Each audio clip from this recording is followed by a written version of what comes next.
All right. We're going with Bruce Lee or Chuck Norris.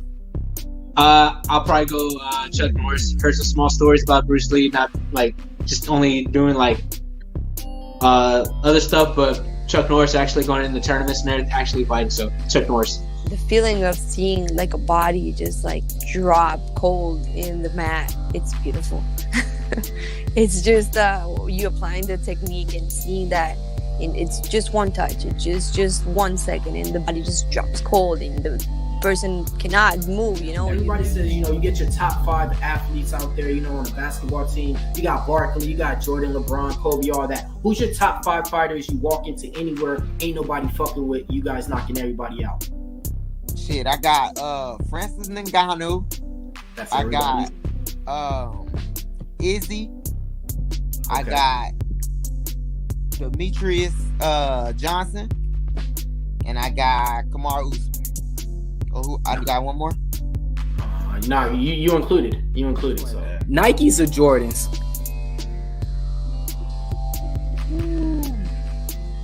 I go with Jordans all day. I'm rocking some right now, bro. What you got on? What you got on? Let's see real quick, man. You got the 13s on? What you got, bro, man? Let's see. He walking into the gym. Retro 5. Yeah, OG, white cement. Take us into the locker room with you. So when you're walking out of there and your name's being announced, what's going through your mind? Are you?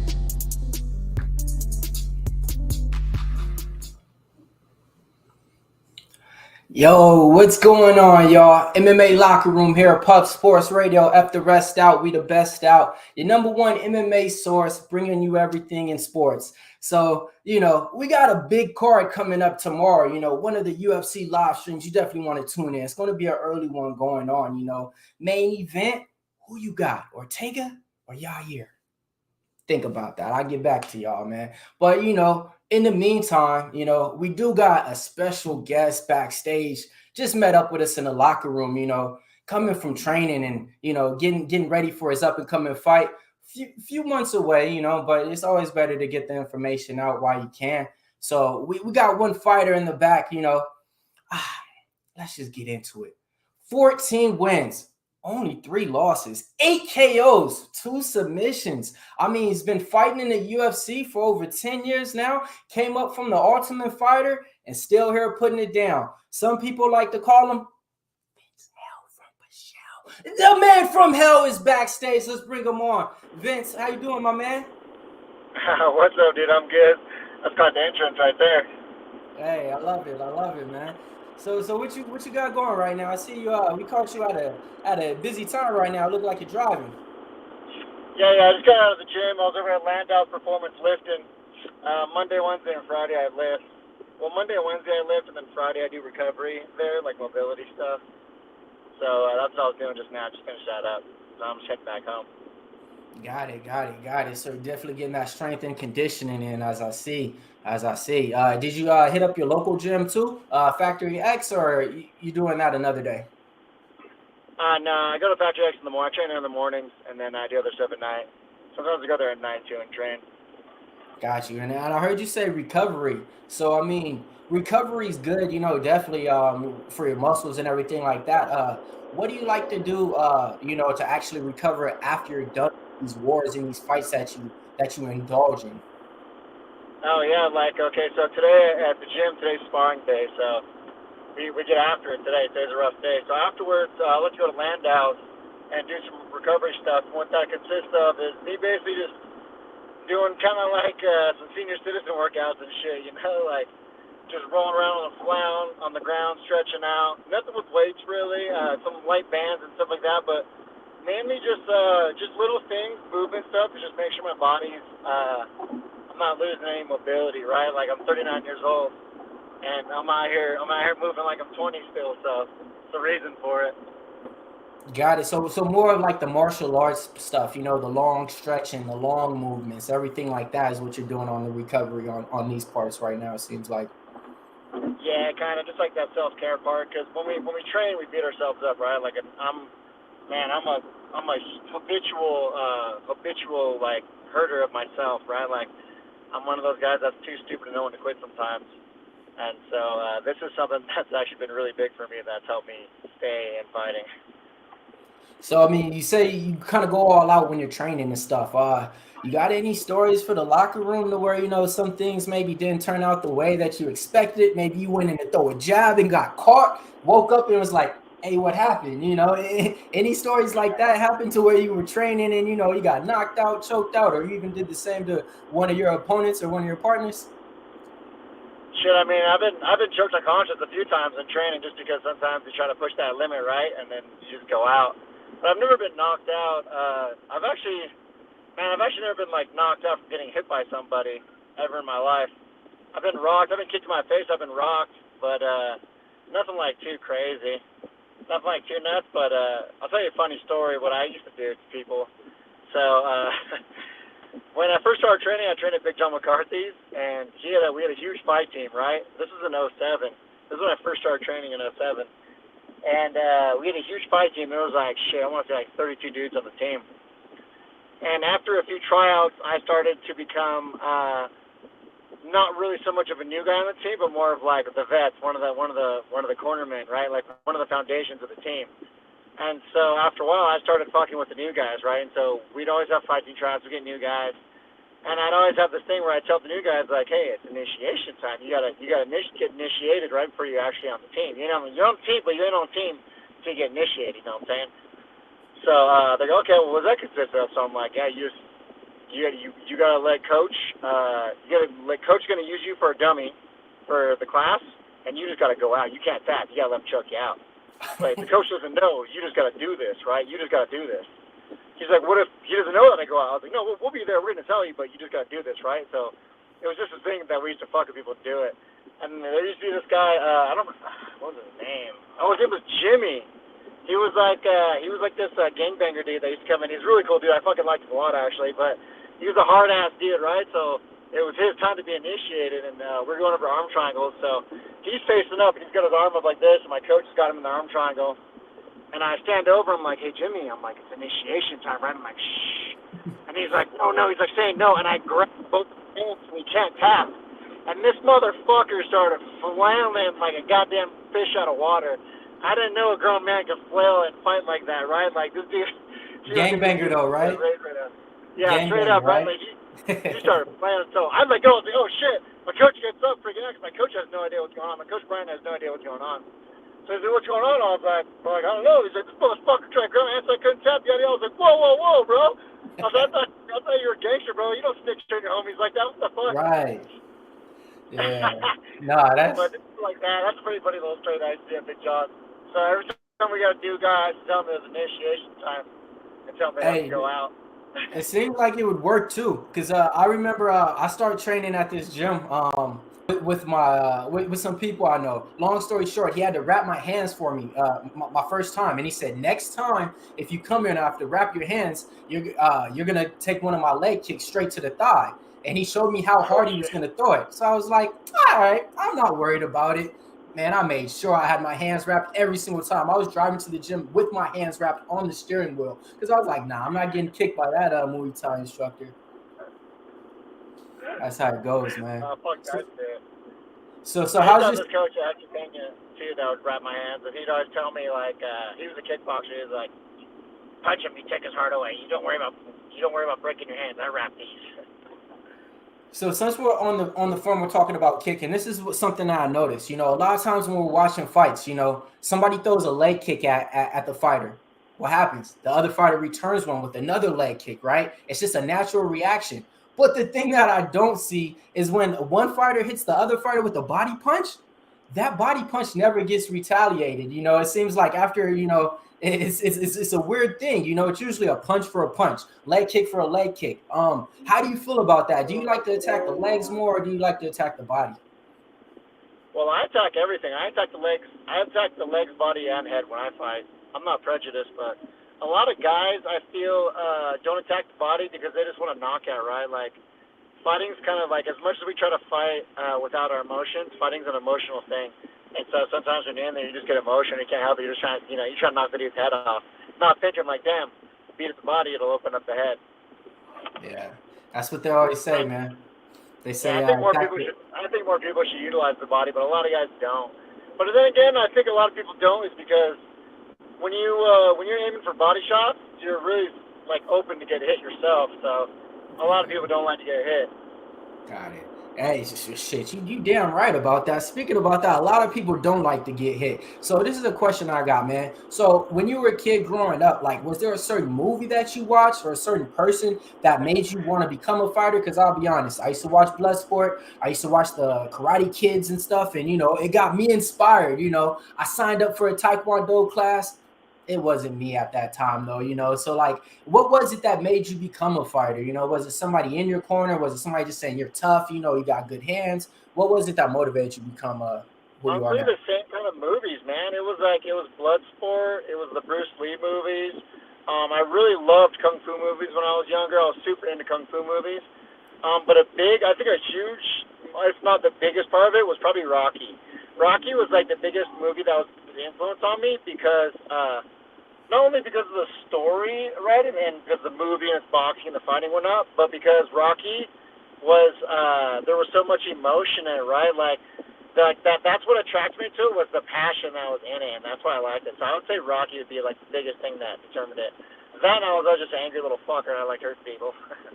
Got it. Yeah, nah, man. I remember the Bloodsport, Jean-Claude Van Damme, you know, and everything. Yeah. So when you say you were a fan of the kung fu movies, what about like the old school Wu-Tang Shaolin kung fu movies, Drunken Master and stuff like that? Because I used to watch those with my big brother, and you know, that got me a Wu-Tang fan. So those were the shit, right?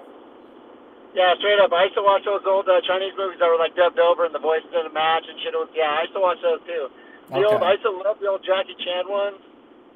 Like I would just watch all the like, I'm not kidding. I had homies that worked for Blockbuster, and we would just be cycling through kung fu movies like every week. Me and my homies, we just get high, play video games, and watch kung fu movies. Shit was tight. Man, that shit sounds like my teenage years right there, man. Get high, watch right? kung fu movies, and play video games, right? Life's so simple when you make it. Guys, this motherfucker just blew through a red light. Oh man, you gotta watch it out there. So since we're talking about smoking weed and stuff like that and kung fu movies, let me ask. I wanted to ask, you know, when you're training in a training camp, have you noticed better performances sometimes when you go into that training camp and you medicate and you smoke, or compared to training camps to where you don't do any of that and you just go cold turkey? Is there a difference, or is it the same thing? Because me, I'll be honest, since we're on this little topic, I've been smoking since I was probably about like 14, 15.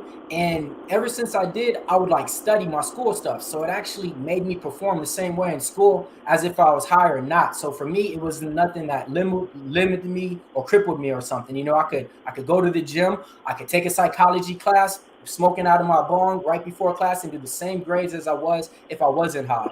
How does that translate to the fight game, or does it? Dude, that is like 100% relatable to me.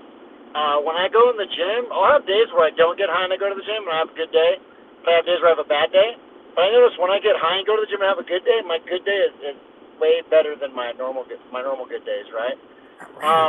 Weed for me was just kind of like it was kind of just like a natural Adderall for me, right? Like, 'cause I got the ADHD shit too. It's hard for me to keep track of shit. And so when I smoked weed, it calms me down, slows me down, and it makes me really pay attention to what I'm doing. And it helps me focus a lot more. I get tunnel vision when I get high. I honestly wish I could get high and fight while I'm high, because I'd fight so much better and so much more violent than I already do. Yeah, that was yeah. 100%. And I don't quit smoking weed in my camp until maybe probably about a month out. When I'm like a month from the fight, I'll quit smoking. And it's not because it gives me a better performance or anything like that. It's because my mind, when I'm smoking weed, I'm more like chill, laid back, more lethargic about things. Where when I'm not smoking weed, I'm aggro as fuck. Nothing gets by me. I'm kind of a fucking asshole, honestly. But same, yeah. I go days I try not to smoke, and I notice my wife's like, "Man, like, what's wrong?" And I'm like, "Damn, I haven't smoked today." You know, I'm a little angry and shit, a little agitated. So I get it. All right, my man, Big Show in the back, you met him backstage, the producer of this right here. He says, does it matter what kind of weed? Are you a sativa? You're an indica? You're a hybrid? Me, I'm in California, so, it got to be indica, but I got these people out there that smoke sativa because they say it's mental for them and they can get through the day. But when I smoke, I want to be sleep on the couch. Does it matter what type of weed? Not to me. I smoke both. I smoke sativa or indica. I've actually smoked sativas that have put me on my ass, and I've smoked indicas that have got me going. So, kind of to each his own, right? That's what they say. You just gotta find that strain for you. And I don't know. I've been smoking weed since I've been in 5th grade, right? So I've been 11 or 12 years old. So right. I'm always I was one of those guys. I was like, nah, just give me some weed. I'm just gonna smoke some fucking weed. I don't give a fuck about the name or your fucking bullshit, right? All your witchcraft. You just goddamn weed. Okay. Yeah, and if it's good, I'm gonna tell you it's good, right? I know good weed if I know good weed. Yeah, you're from Cali. Too, so. Yeah, you're from Cali, so it's something to where we got that, and we go to these other places, and they're like, "Hey, look, man, this is good," and we look, and we're like, "This is the stuff that's $10," and we just look at it, and we're like, "Nah, man, go that way." Oh, for real. Dude, one time I was in Texas, and I was at some, what is it? One of those EDC events, little thing. Yeah. Some dude's trying to smoke weed, right? Some dude's trying to sell me an eighth for I think he was trying to sell me an eighth for $60. And I was like, whoa, bro. I was like, I'll give you $35 for that shit. And he's like, $35? I was like, yeah, bro. He's like, dude. He's like, we don't even that cheap. I was like, the fuck it is. He's like, we all from California, bro. I was like, eighth for $25, $30. Way better than that. Yeah. He's like, for real? I was like, yeah. He's like, all right. I paid $35. He's like, $40. I was like, I'll give you $40. Motherfucker. Yeah, you see how it goes though. It goes from this to that, and they're like, "Nah, bro, I'm from Cali," and they're like, "Oh, for real? Damn, I've been trying to get some of that stuff y'all got out here. Here you go." Yeah. Man. Yeah. This makes a difference right now. Yes, sir, man. So this summer right now, man. Let me ask, man. I don't know nothing about your personal life, so let me ask: you doing anything new? You getting married? You bungee jumping? You open up any new businesses? Actually, yeah, I'm doing a little bit. Me, Coach Mark, and a lot of the boys, we're gonna go on a hiking trip, kind of like a team hiking trip. We're gonna go up in the forest out here for probably about a week and just disappear from reality, where you got to survive on your own. There's no phone, there's no technology, right? You're out in the woods where no one can basically hear you scream. So we're gonna do that. I've been chilling, training for this camp. I haven't really been doing nothing. I like to go dirt bike riding and stuff. I want to go shooting. I do shooting a lot. I'm always practicing that aim, you know what I mean? Just chilling with the boys. Today I'm going to hang out with Alex Hernandez. We're probably just going to chill, watch a movie, and, smoke, probably get stoned or something, just hang out. But I'm just kind of a chill guy, right? I'm older, so I don't, really go out and party and shit, unless it's, an occasion, right? For instance, I went and fought New Zealand. After the fight, I went bungee jumping a couple of times, right? I went jet skiing, motoring, jet boating. I do shit like that, right? But right now I'm in camp, so I'm kind of just chilling. I'm a little old now, so I'm my mentality's different. I'm not so reckless now, right? Yeah. So basically just that. But on the outside of that, yeah, man, I'm a big outdoorsy person. I'm always gone. I also have a Twitch channel. I stream. I stream video games. Chill out. I watch the fights sometimes there too. What else? Yeah, I'm just a normal person outside this, man. I know I don't share my private life a lot. It's because there's too many fucking weirdos on the internet, you know what I'm saying? But I'm just a normal guy. I just like to have fun, do normal things like everybody else. I like to go out and just have fun. I like to experience things. I'm an experience kind of person. So if we go out and do something, that's fun for me. I'll do that. Yeah, man, got it, man. Like you said, man, you just gotta live off the experience, and just do everything as you can. When you can't walk around and move around, you gotta say, hey, it's not one of those I shoulda, I woulda. It's hey, I did it. That's the type of mentality you want to have and everything. Exactly. And I'm that guy too. I'll risk my life to live, right? I'd rather be that meteor burning bright than fade out like the sun and kill everybody. Yep, we got a few people in the chat, man. Appreciate everybody in there. We're going to run through the chat questions in about 5 minutes. I'm going to get you guys all your questions in there. We're going to line them up. Oh, I can see that. That's all that just now. Oh, you can see it? So, go. Yeah. We'll bring them up in about 5 minutes. We'll go through all the chat's questions, give them all the love and everything, man. So let me ask you, man. 10 years in the UFC, did you get anything like a plaque, a free toaster, or a parking sticker? I got a fucking... I think I got a sweatshirt or a shirt for 25 clean tests from USADA.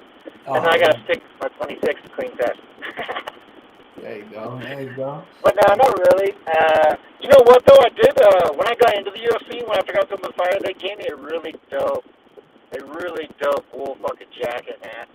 And I love that jacket, but that jacket actually got fucking stolen out of my truck. But that's all they gave me, and I don't have that anymore, which kind of sucks.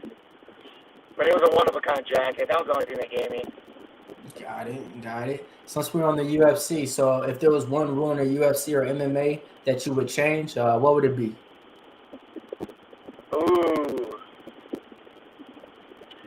It would be the officials need to have experience in the field that they're working in. So, referees need fighting experience, jiu-jitsu, kickboxing, MMA. Judges, especially, experience, kickboxing, boxing, MMA. They need fucking experience.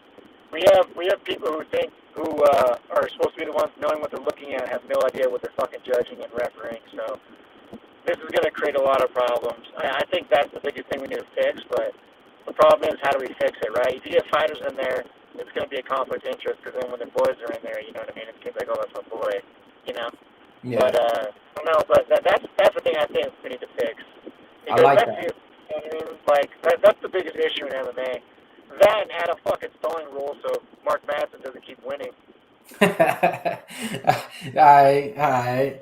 So since we're on the Mark Madsen topic, man, we'll just talk about it for a little bit, man. I looked at the career and everything, you know, and it seems like, you know, you're a great wrestler, you know, but it seems like your 3 losses and stuff to kind of to grapplers and wrestlers, you know, it seems like a little bit. Wrestlers. Right, Yeah. right, you know, and Mark Madsen, Two times I got legitimate beat, though. Like, my first loss when I lost to Kablov, I got my ass kicked. Like, he fucking kicked my ass, right? Gillespie snubbed me. I got caught flipping. He subbed me. Mark Madsen literally just stalled laid on time. you. Yeah, he just laid on you, man. So I know, that bothers me, but whatever. It is what it is. Yeah, it is. Like you said, man, we ain't gonna focus on that too much, man. You got a That's new why I say we need to fix that kind of stuff, right? Because that's Mhm. not the first time it's happened to, right? Like, I'm not the first person that's happened to. And, and the biggest one for me that I can remember is Sanhagen and Dillashaw. Like, I don't think Dillashaw beat Sanhagen just by holding him against the cage while he was getting his fucking fight. You know what I'm saying? And, like, I don't know. So, that's why I say we need to fix the judging. We need to fix the referees. So the reason why I said referees also was because in my fight, my referee was such a fucking idiot. I was telling that dumb shit the rules in the back. Like, that guy he had no idea what the fuck he was doing. He had no business being in that fucking Wow. Okay, got it. You're telling him and shit like that. Wow. Yeah, that was another variable that people don't know is my referee was literally way over his head. He was Kamala Harris in the VP right there. That dude had no idea. He had no business. Shots fired.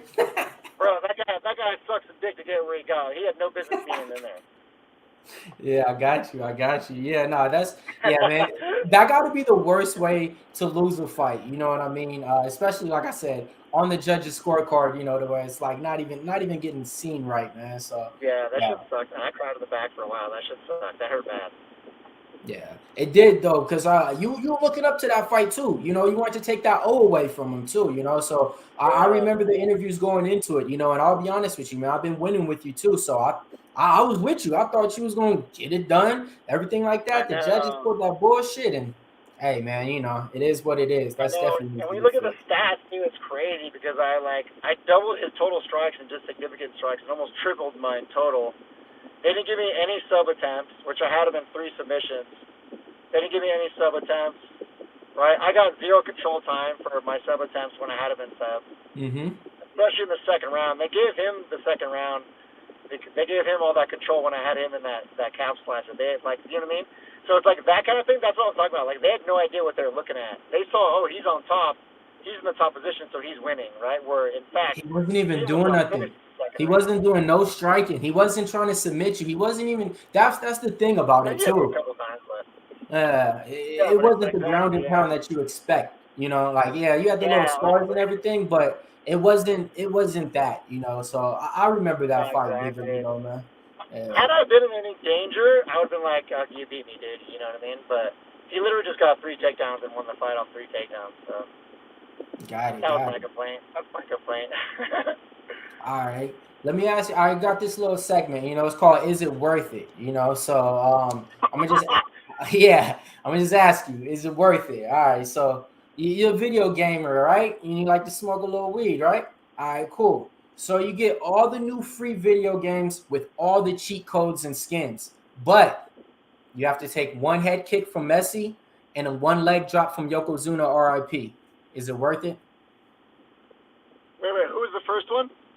You have to take one head kick from Lionel Messi, the best soccer player out there, Okay. and then one leg drop from Yokozuna RIP. A leg drop or his bonsai drop? His bonsai drop, is that what you're talking about? Yeah. Let's switch it up. Let's do the see, I'm finisher going to move. WWF too, bro. I know some Bonsai drop. Yeah, let's do the bonsai drop on the ring. And yeah, let's go ahead and do that one. Hogan had the leg drop. You know what? I would take a head kick from Messi because I thought he just kicked me with his foot anyway. It'd probably break his foot kicking me in the head. And then Yokozuna, fuck, I don't know. That would hurt me for a little bit. I probably wouldn't be able to smoke weed for a week, but I'd take that shit. Collapse the lung, right? Collapse the lung, right? Got it. So it's worth it. All right. What about this one? You get to smoke out with Cheech and Chong, but the only thing is you have to walk out to Britney Spears' theme song. Oh, yeah, definitely. I would do it. Okay. Definitely worth it. Definitely worth it.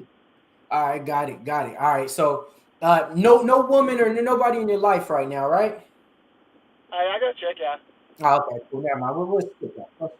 Well, you can talk hypotheticals. You're okay. All right, here we go. All right, let's get on to it, man. Khloe Kardashian, Kourtney Kardashian, or any Kardashian. Okay, but this is the thing. This is the stipulation, though. You would have to change your name to Kardashian. Your last name would have to change to Kardashian.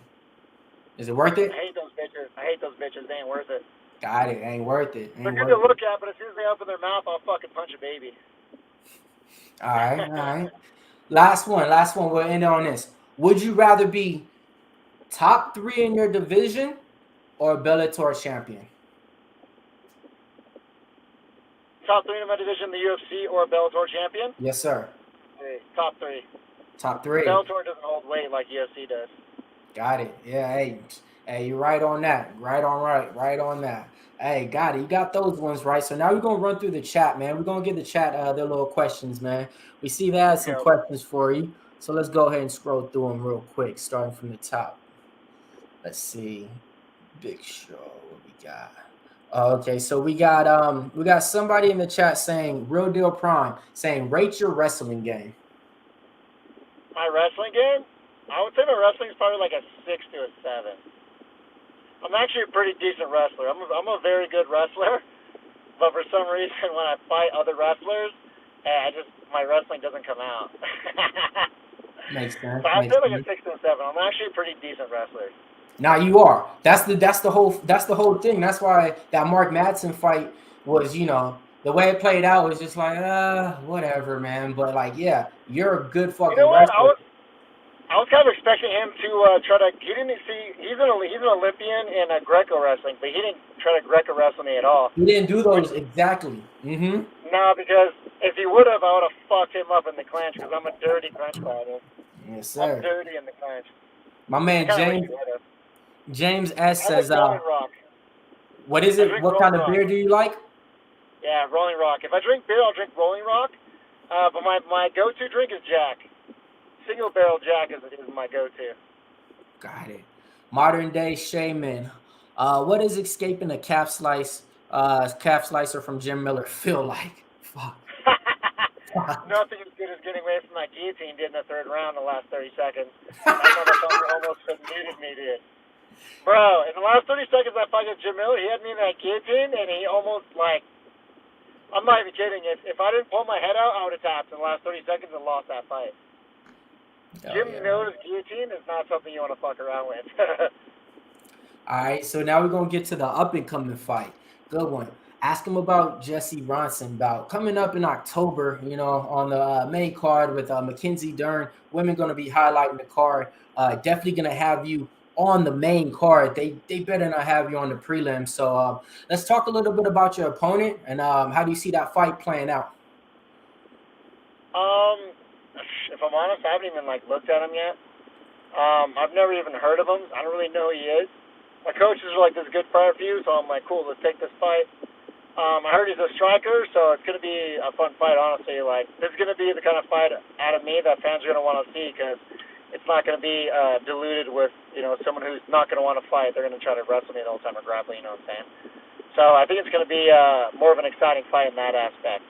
But it's going to be good, man. Like, I did look at his record, and he fought some pretty tough dudes. He actually beat some pretty tough dudes, so I'm not trying to overlook this dude, but I'm coming in there, I'm going to knock his fucking face in. Yeah, no, I believe it. I believe it, man. So let me see. We got somebody in the chat said, man, I never knew Vince was this cool, man. Straight badass. So yeah, man, like you need to do a little bit more of this, man. Put the face out there because, like I said, like your personality and everything is a cool ass dude. It's the way he's exciting. You get a mixture of Cowboy Cerrone in there too. A little bit of excitement. To where it's like, yeah, man, I think you should be doing a little bit more interviews and a little bit more just Instagram and Twitter posts, man, letting them know. Because, like, 10 years in this game, I'll be honest, man, a lot of people don't last that long, and this is the good part. The more you fight, the more you get paid in the UFC, right? So it's just like, you want to just keep those checks coming in, keep rubbing shoulders and keep getting those wins because, they just keep stacking up. Like, you got who was it? Andrew Arlovsky. The dude gets paid like $250,000 a fight. It doesn't matter. And he's always fighting on the main card. He can't fight on a prelim. And it doesn't matter if he wins or loses, just because you already have this many fights in the UFC, man. So, yeah, you're doing something right. I want, man. I honestly just barely got my contract good enough so I quit working in like 2018, man. I've been grinding my balls off this whole time. It's funny because when I first got in the UFC, I was like, fuck, I made it, man. Like, Mama, your boy made it. You know what I'm saying? Yeah. But then when I got there, I was like, fuck, it's like 100 times harder to stay here, dude. Like, I got to do this, and this now. I got to add this. I got to add this. I can't fuck around with this no more. Yeah. Now, that's the good thing, though, man. You've seen how it is and turned it around. And, so real quick, as we go through memory lane and some of your fights that you had, with Roosevelt Roberts, with Ion Quinta, with all the other people, Leon's Fanata, what are some of the things that maybe stick out, maybe some of the destinations that you traveled through some of the fights in your career? Man, I've only fought overseas one time, and it was in New Zealand. I've actually been pretty lucky to just fight all over the States. But I've traveled a lot, like, personally, and I've done a lot of USO tours, so I've been all over, like, the world. But I fought New Zealand one time, and that, to me, was, like, the best fight ever, man. Like, I stayed out there, I think, for 2 months. I went out there a month before because I want to get acclimated. I didn't know what it was going to be like. This fight in New Zealand was also my comeback fight when was that, 2017? I was injured, and I was out from 2014 to 2017. I had, like, injuries and life shit. And so that was my comeback fight. And I was out there for 2 months. I stayed for a month ahead, just enjoyed the people, the environment, right? Like, man, that place is so beautiful, and the people are so amazing, and just the vibe of that place was just so, like, I didn't have a care in the world when I was out there, man. It was just so awesome. And I would say New Zealand, man, like, it was such a cool place. Everyone I met was like, oh, you're American, you want to come home for dinner? Like, everyone's trying to take me home for dinner. Everybody wants to introduce you to them and say, look, we have an American, right? Straight out, dude. Like, I was like a little fucking, like a tourist and shit out there. It's kind of weird. Yeah, no, I went to Jamaica when I was a kid with my family, and same thing. Everybody wanted to touch my hair. I used to have curly hair. You know what I mean? Oh, let me touch your hair. Let me touch you, American. And I'm from Long Beach, so they're Snoop Dogg. That's all you needed at the time. I'm from Long Beach, and it was a wrap after that. They're he must know Snoop Dogg. Something like that. Something like that. Yeah. Oh man. Hey, but yeah, no. So real quick, man, before we wrap this up, man, can you do us a favor over here at Pub Sports, man? Let's see. I think we lost him right there. What was happening right now? Yeah, man. Seconds out, bringing you the best interviews. Okay, we can't see like right now. Let me see. I think he was getting out the car or something. Yeah, well, all right, there we go. All right, there we go. I'm on my Wi-Fi now. Oh, you're on Wi-Fi now. All right, it's all good. Yeah, I just got home. So over at Pub Sports, man, we do these Saturday live streams, man. I know you say that you watch some of the fights and everything like that. Would you ever be okay with joining one of our live streams? It's like 6 people on panel, over 200 live viewers and stuff. Just talking about some fights on a Saturday night. What do you mean, like during the fight you do it? Yeah, like during the fights, we do the live play-by-play Pub Sports. We've been doing it for like 2 years. We get over like 300 live viewers in there. We get over like 17,000 views, and it's just a good time. A lot of people on the panel. Would you be cool if I ever sent you one of those streams and join us for like a few fights? Yeah, that'd be cool. I might join you on that. I usually watch because I stream too when I watch a fight. So if I'm not doing that, I'm down to join. Cool. Hell yeah. And then one thing, man, if you could do us a favor, man, can you drop us a little promo, something like, tune in to Pup Sports to watch the Saturday live streams with the Pup Sports boys, or, something like that, so we can use it, With the Pup Sports boys? Yeah. Saturday night UFC live streams, Pup Sports, anything, Oh, and he got the tank top showing now. There we go. I guess somewhere you can like. That one was better. That one was cool. You had the tank top showing and all. Yeah, we're getting it set up, folks. We're getting it set up. So you don't feel like my background and shit.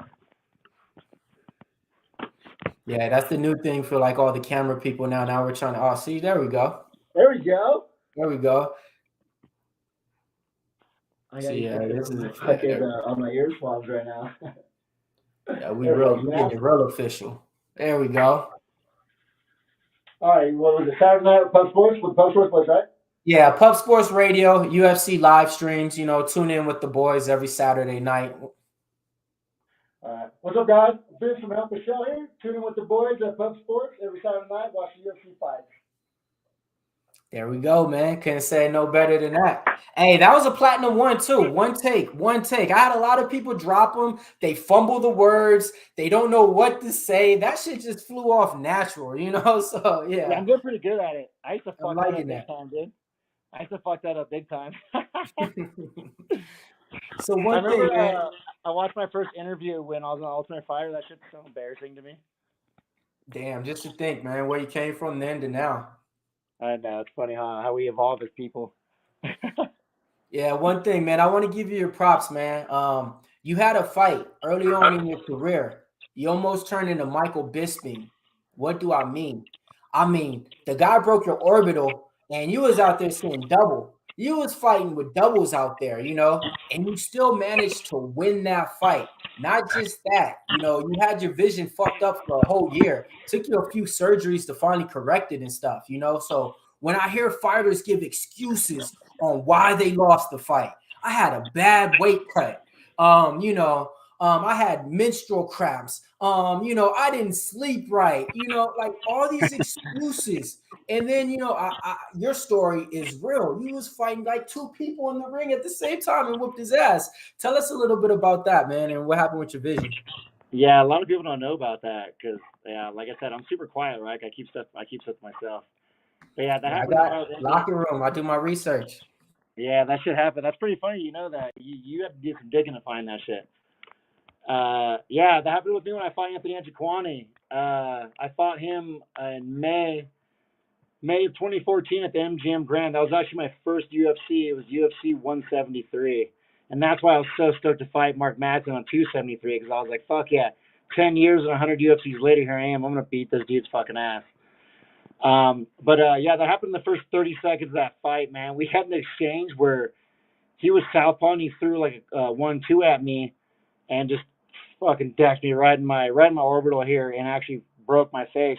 I had a fracture from the floor of my eye here all the way down to my teeth almost, and instantly gave me double vision, right? In the same exchange, I luckily poked him in the eye, which stopped the fight and gave me some time. And then, I got him good too. And then, yeah, man, I fought the whole fight like that, man. It was a fucking scary thing. I remember going back to my coach between the rounds, and I was like, I can't see. He's like, what do you mean? I was like, my vision's fucked up. Like, I'm seeing double right now. Like he poked me in the eye too, and I can't fucking see right now.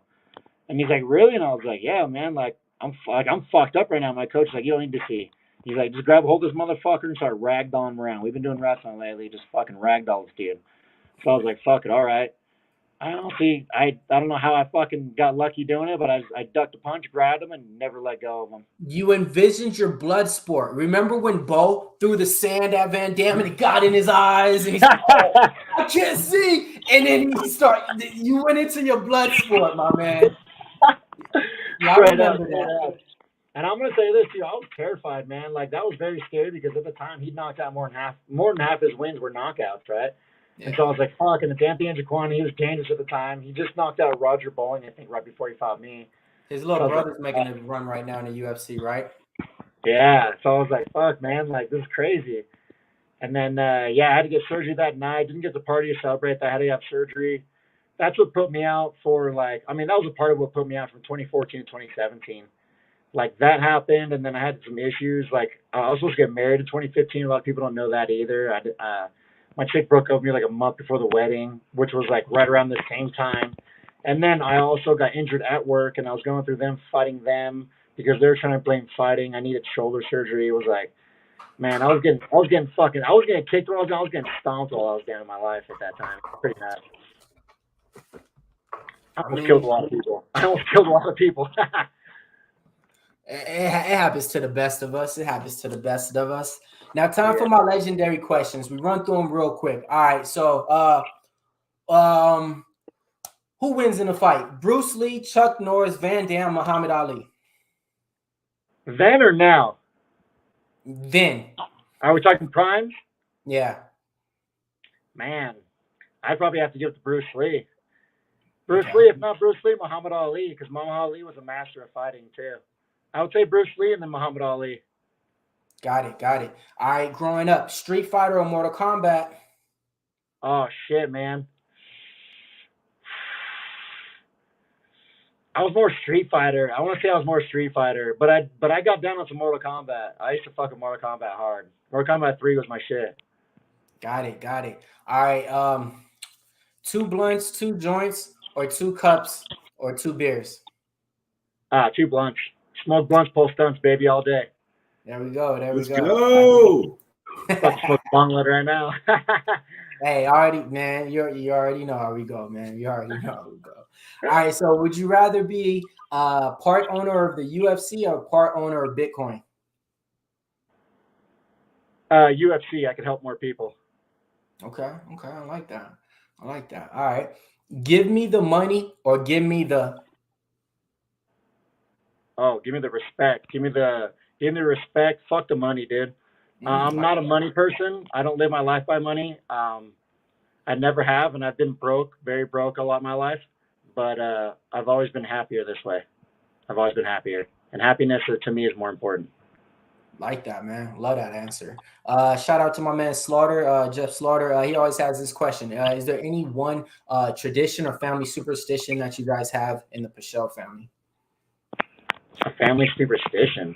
Or a tradition, something you guys maybe do every year or something, or, or it's just like, oh, man, a family thing, I would say our family thing is we're almost like the Bundys, man. Like, we're a love-hate kind of family. Like, my family's not real loving, but if you fuck with one of us, like, good fucking luck, dude. You know what I'm saying? So I would just say that we're like the Bundys in that aspect. Got it, man. I like that shit. Married with children and shit, man. I used to be in love. Like, we love each other, things like that. But we love each other, and when we need help, we're there. We're there for each other. So we're family. All right, a lot of people say, you got your top 5 NBA players: Jordan, Barkley, Kobe, LeBron. So same thing, MMA related. Top 5 fighters, no matter what, who, where, what, where. You guys go in this spot, ain't nobody fucking with. We got Vince on the list. Who else we got? Oh, shit. Damn, if I was to bring some boys? Mm-hmm. Man. Is it just guys that I know that I'm friends with, or could it be anybody? Anybody. That's the whole thing. Like, a lot of people name the Connors and Ngannou. They even go to some other stuff, and other fighters. So, yeah, the list is yours. They even go to, like, some of their good trainers from back in the day, Okay, so it's boys like that then, huh? Yeah. Okay. I would take, how many? I get 5? I get 5? You get 4 because you're 1. Oh, 4, okay, because I'm one of them. Okay. I'll go John Jones, Robbie Lawler. That's the first. That's the first here. I like that. Let's go. Yeah, Robbie Lawler. Wait. Robbie Lawler with the curly hair, though, right? Yeah, old school Lawler. Vanderlei Silva. Who else am I thinking of? Yeah, dude, I fucking love Vanderlei, dude. My violence is One more. We got one more. Oh, my last one? Yeah. Wait, who did I say? Okay, so John Jones, Lawler, Silva, and then I got one more person. Yeah. Fedor. Okay. Got it. Hey, yeah, that's a nice list. Ain't nobody fucking with, man. That's ain't nobody fucking with. Hey, nah, man. So right now I'm gonna turn it over to you, man. Yeah, for real. I'm gonna turn it over to you right now, man. I know we extended this a little bit long. I only planned on going 15, 20 minutes, but that's how it goes sometimes when you're talking, man. You know what I mean? Like we get carried away. Yep. So right now, man, I know you got some sponsors that you want to shout out, maybe some training partners you're training with or anything like that. I'll send the floor over to you. So that way you can send this out to your people and say, hey, man, I shouted you out. I paid the sponsors. I did it. Whatever you need to do, man. The floor is yours right now. Fuck yeah. All the people that support me, man. Defense Soap, Rev Gear, Smoke Buddy. Who else am I missing? I feel like I'm missing somebody. Smoke Buddy. Damn, if I miss somebody, I'm sorry. Factory X. All my boys over at Barwis that helped me out, my physical therapy. The guys over at Denver Chiropractic. The guys over at Landau's Performance. These are all the guys that are like behind the scenes. And you know what? There's like you said earlier, I wish I was a little better with my social media. I'm not really big with my social media a lot, and I should be better with it. But these are the guys that I don't really give enough credit to, because these are the guys that are behind my violence, right? Like, yeah. I'm the one I am, but I can't continue to be that way I am without these guys. And so those are the guys that I really appreciate the most, because they do the most for me. You know what I'm saying? And then, you know what I mean? I always got to shout out my social medias, Instagram, Twitter, Facebook, even Twitch when I stream. It's all from Help Pichel. I keep it simple. You know what I'm saying? I get high a lot, so I'll forget my own shit if I fucking switch it up like that. But that's basically it, man. You guys, thank you for having me on here. Thank you, fans. You know what I'm saying? Super appreciative of all this stuff. Like, I love my life, and I love getting to do this stuff. And this is the reason why I love my life so much, is this, you know what I mean? And I mean, not only that, I get to still live like my high school, right? Like, I smoke weed, fight, play video games all day. So, what else could I ask for? For real, honestly, man, it's like I try to tell these people, man, like, you guys lived the fight that we all wanted to as a kid, and just couldn't pan out to. We got our ass whipped by our brother, we got our ass whipped in a street fight, and realize, hey, this ain't us, So, yeah, man, I love talking to you guys too, man. I love doing this. Shit, I wish it could be my full-time job and everything, but I mean, you guys get to. This is the thing that I love about fighters, man. Sometimes fighters in the media, people, after they get a loss or something like that, they try to put them in a category, put them on a shelf, and it's like, no, man. Like, don't judge a fighter off of his wins and losses. Judge him off the fights that he gives you and the product out there. So that's how I kind of look at it. Bro, I've only lost 3 times, and every time I lose, I always get like, are you going to keep fighting? You're going to keep fighting? And it's like, what the fuck is wrong with you? Yeah, I'm gonna keep fighting. I lost 3 fights. Like, what the fuck? Like, for real. And if you look at the names, like, what the, like, yeah, right. Then I'm like, you know the definition of fucking fighter, of fighting? Do you even know the definition? Like, you keep fighting. I'm fucking fighting. Yeah, right.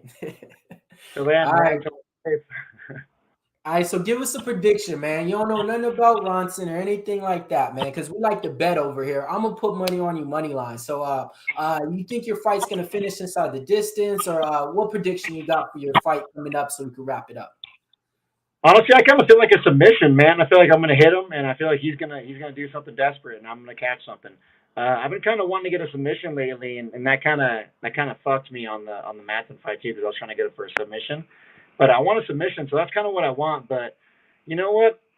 I'm not gonna just go for a submission. I'm gonna try to knock this dude out too, right? Like, I'm just gonna go there and be violent, and if he can handle it, he can handle it. But chances are he's not gonna be able to. Yes, sir. You heard it here first, man. Put your money on him. Yeah, man. So Appreciate everybody for tuning in right now, man. We got over like 18 live viewers in there. Everybody's going to be watching this on the replay. Drop your comments in there. Let us know what was your favorite part of the interview or anything like that, or any other questions you got for Vince right here. And make sure you go ahead and give him a follow, man. He's doing everything on Twitch, Instagram, and Twitter as well. So you already know how it goes. Right here, MMA Locker Room, seconds out. Don't worry about the other shows. We're the best out. Hey, don't worry about the other shows. We're the best out. That's right. Baby. There we go, baby. I will do it.